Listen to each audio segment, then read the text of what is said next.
পশ্চিমবঙ্গের বক্রেশ্বর মন্দিরটি বীরভূম জেলার পাপোহারা নদীর তীরে অবস্থিত। এটি সিউড়ি শহর থেকে 24 কিলোমিটার এবং কলকাতা থেকে 240 কিলোমিটার দূরে অবস্থিত। মন্দিরটি তার ওড়িয়া স্থাপত্য শৈলীর জন্য বিখ্যাত। মন্দিরটির ভিতরে রয়েছে মহিষাসুর মর্দিনী মূর্তি এবং বক্রনাথ মন্দির। দেবী সতীর দুটি ভ্রূর মধ্যবর্তী অংশ, যা তার মনের প্রতীক, সেটি এই অঞ্চলে পড়েছিল বলে কথিত আছে। ভগবান বিষ্ণু তার সুদর্শন চক্র দিয়ে যখন দেবীর শরীর খণ্ড বিখণ্ড হয়েছিল, তখন দুটি ভ্রূর মধ্যবর্তী অংশ এখানে পড়েছিল বলে কথিত আছে। পরে এটিকে একটি মন্দির রূপে তৈরি করা হয়েছিল এবং শৈব বাহিনী পূজার জন্য এটিকে পবিত্র স্থান বলে মনে করা হয়। সবচেয়ে শক্তিশালী শক্তিপীঠগুলির মধ্যে বক্রেশ্বর হল অন্যতম সতীপীঠ, যেখানে দেবী মহিষমর্দিনীকে মহিষাসুর মর্দিনী রূপে পুজো করা হয়, যিনি ভৈরব বক্রনাথ দ্বারা সুরক্ষিত। এই অঞ্চলটি বিশেষভাবে তার প্রাকৃতিক সৌন্দর্যের জন্য পরিচিত।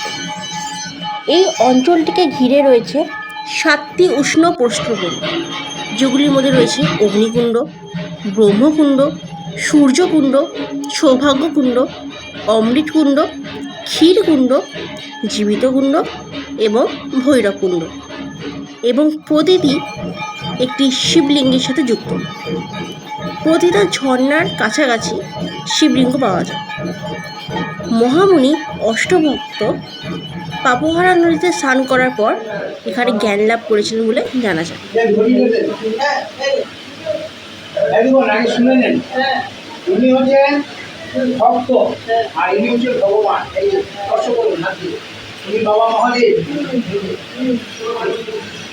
এনার নাম হচ্ছে অশ্ববক্ষ মুনি। ইনি বিরাট পণ্ডিত ছিলেন। পিতার অভিশাপে আতঙ্ক দেখা হয়েছিল, তখন ভক্তকে বড় করে ভগবান ছোট। এখানে ভক্তের পুজো হয়, ভগবানের হয় না। ওই জন্য খাওয়া দাওয়া করেও পুজো হয়, বুঝলেন তো? চললেন হাতে আমি প্রশ্ন করি।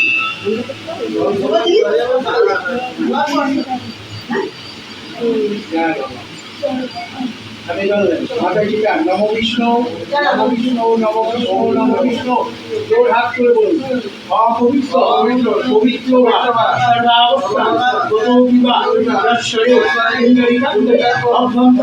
শুচি নম শ্রী হরি, নম শ্রী হরি, নম শ্রী হরি। হাতে জলটা রাখবেন। নম শ্রী বিষ্ণু, বিষ্ণুর নম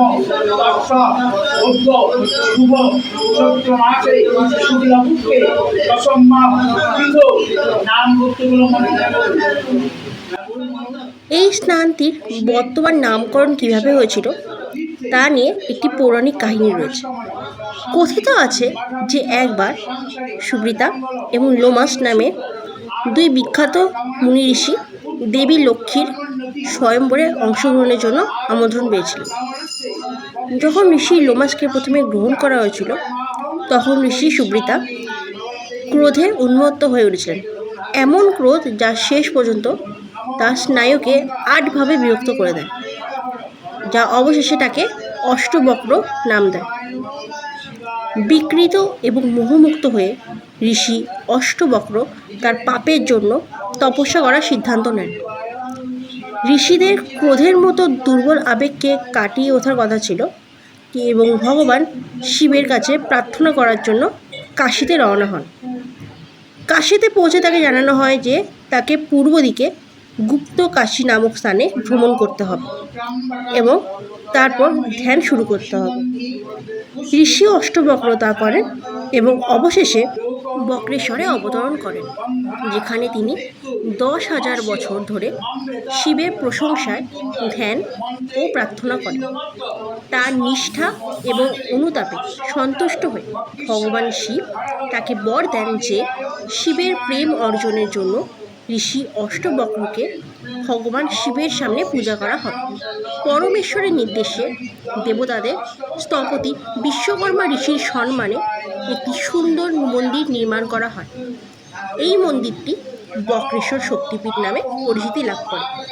এতগুলো জায়গার মধ্যে বীরভূম এমন একটি জেলা যেখানে 5টি সতীপীঠ আছে। 51টি সতীপীঠের মধ্যে 5টি সতীপীঠ এই বীরভূমে অবস্থিত। লাল মাটির দেশ বীরভূমকে বলা হয় মা কালীর চরণভূমি। কঙ্কালীতলা, বক্রেশ্বর, নলাটেশ্বরী মন্দির, ফুল্লরা ও নন্দিকেশ্বরী এই 5টি সতীপীঠ রয়েছে বীরভূম জেলাতে। দক্ষ যজ্ঞের আগুনে আত্মঘাতী হয়েছিলেন দেবী সতী, যার ফলে দেবী সতীর দেহ 51টি খণ্ডে বিভক্ত হয়ে পড়ে বিভিন্ন জায়গায়। মহাদেবের অমতে দক্ষ রাজাকে বিয়ে করেছিলেন দেবী সতী। রেগে গিয়ে প্রতিশোধ নেওয়ার জন্য একটি যজ্ঞের আয়োজন করেছিলেন দক্ষ রাজা, যে যজ্ঞের আগুনে আত্মঘাতী হন দেবী সতী। সেই ক্রোধে উন্মত্ত হয়ে ওঠেন দেবাদিদেব মহাদেব। তার এই প্রলয় নৃত্য দেখে ভয় পেয়ে ওঠেন সকলে। ভগবান বিষ্ণু পৃথিবী ধ্বংস হওয়ার থেকে বাঁচানোর জন্য পাঠিয়ে দেন সুদর্শন চক্র, যার ফলে দেবী সতীর দেহ 51টি খণ্ডে বিভক্ত হয়ে পড়ে বিভিন্ন জায়গায়।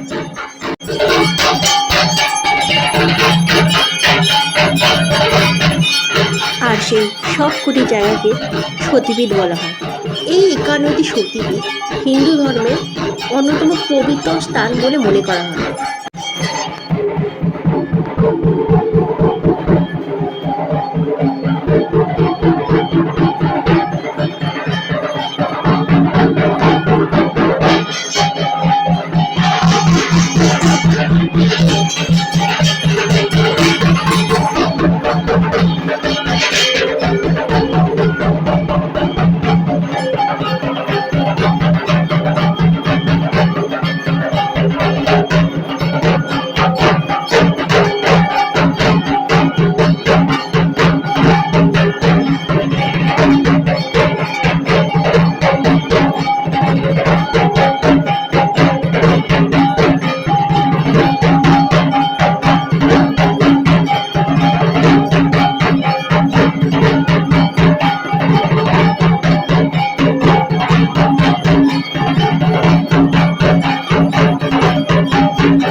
আসুন সামনে আসুন এটা ধরুন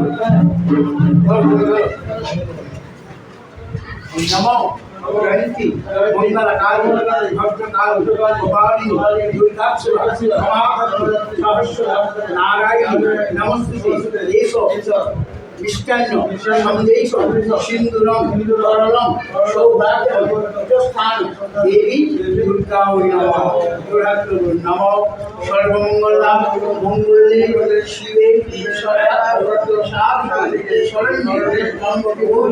নারায়ণ নমস্তে নম সৃষ্টি স্থিতি বিনাশন শক্তিভূতি সনাতনী গুণাশ্রয় গুণময়ী নারায়ণ নমস্তে শরণাগত দীনানাথ পরিত্রাণী পরায়ণ সর্বশক্তি হরে দেবী নারায়ণ নমস্তে নাম দুঃখিত আমার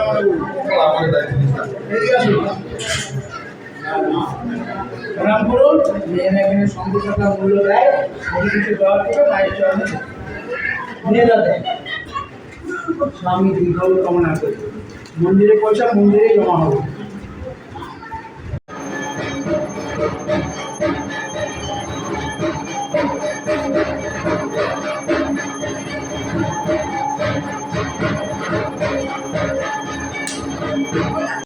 এটি হলো বটুকনাথ ভৈরব মন্দির।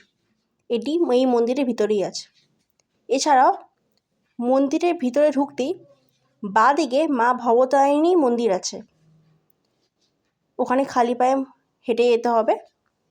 তো এই মন্দিরটা প্রায়শই বন্ধই থাকে, শুধু যে সময়টুকু পুজো হয় লাইক সকালে বা সন্ধ্যায় যে পুজোর টাইমটা হয় ওই সময় মন্দির খোলা থাকে। গেটের বাইরে দিয়ে মা ভবতারিণীকে ভালোভাবে দেখা যায়, যেমন আমি দেখেছি।